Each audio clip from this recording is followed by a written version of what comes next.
Ba yung SRP ng Click 160 dito sa area malapit sa amin.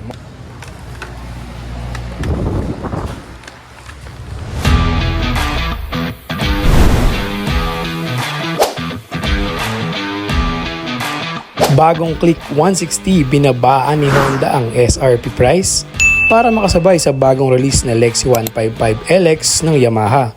Sa video na ito, tignan natin ang specs at updated price kung match na match ito para sa commuter category scooter na pwede pang biyahe, pang negosyo at pang porma. Check natin ang updated installment at SRP nilang dalawa. Let's go!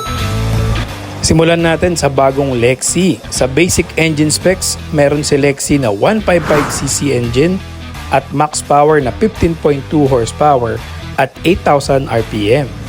At si Click 160 naman ay may 156.9cc at may max power din na 15.2 horsepower at 8,500 RPM naman. Kitang-kita naman dito na konting-konti lang ang diferensya nila at halos parehas pa sa max HP. Pero sa RPM ay mas mataas si Click 160. Sa maximum torque naman ay may 13.8 Nm itong si Click 160 at lamang naman si Lexi 155LX sa torque na may 14.2 Nm at 6,500 RPM. Match na match talaga mga boss. Sa timbang naman tayo, overall weight class nilang dalawa, 116 kg si Lexi 155LX at 116 kg din si Click 160. Halos magsing bigat lang. Sa fuel capacity, sino kaya ang lamang? Si Lexi 155LX ay may 4.2 liters na fuel capacity at si Click 160 naman ay may 5.5 liter na fuel tank capacity. Sa part na to, panalo si Click 160. Mas sulit si Click 160 pagdating sa fuel tank capacity kumpara kay Lexi 155. Sa seat height naman, tignan din natin kung pareha silang pasok sa Filipino height. Si Lexi 155 ay may 770mm na seat height, samantalang si Click 160 naman ay may 778mm na seat height.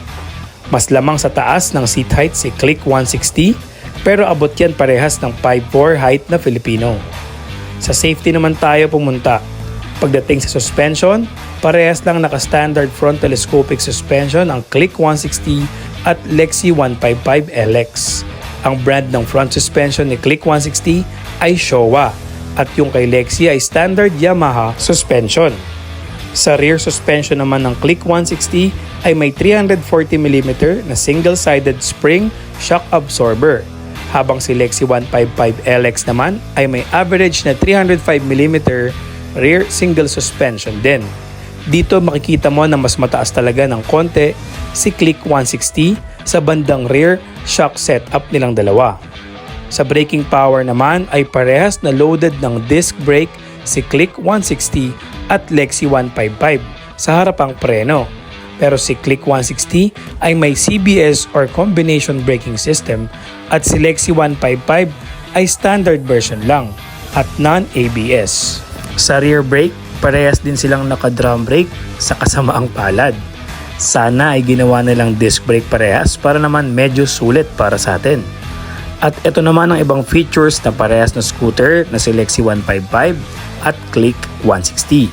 Si Lexi 155 ng Yamaha ay naka-shutter ignition type pa din ang susian, may start and stop system, equipped din ito ng hazard light at LED na headlight. With USB charging port na din, maluwag na footboard at may liquid cooled engine, LCD display panel, 4-stroke at 4 valves na may 43 kilometers per liter na gas consumption. Samantalang si Click naman ay may smart keyless control system, hindi po ito disusi, naka-smart keyless na po siya.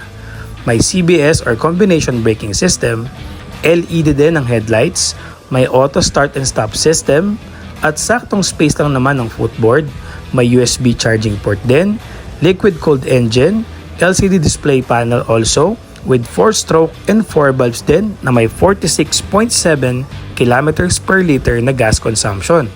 Mas matipid kaysa kay Lexi 155. Ay, bago natin makalimutan, sa gulong naman pala mga boss, ang Click 160 tire size sa harapan na gulong ay mayroong 180/14. Sa likuran naman ay mayroong 120/70/14.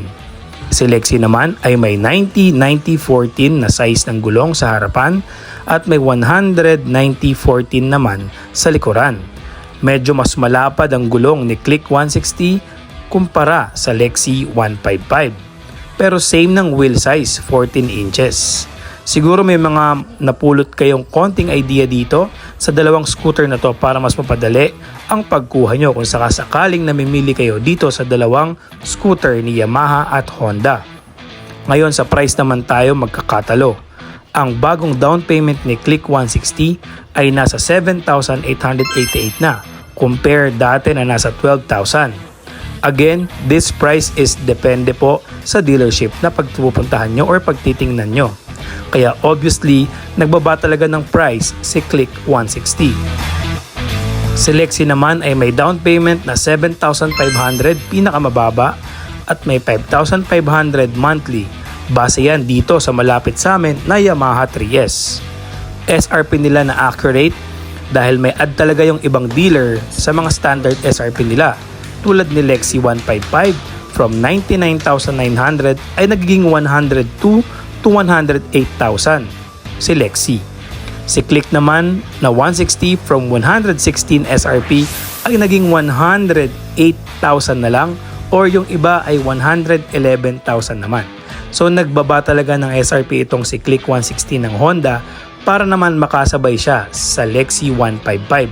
Halos parehas sila ng specification pagdating sa makina, 155 to 160. Pero 156.9 lang naman ang declared engine cc netong si Click 160. Parehas na naka-drum brake, parehas ding naka-disc brake ang harapan at syempre magkakatalo na lang dyan sa fuel tank capacity na lamang si Click 160. Ano ang napili mo? Comment mo nga dyan. Once again, this is Vlog Nicosa. Don't forget to subscribe, like my Facebook channel and YouTube channel, Vlog Nicosa, for more scooter updates.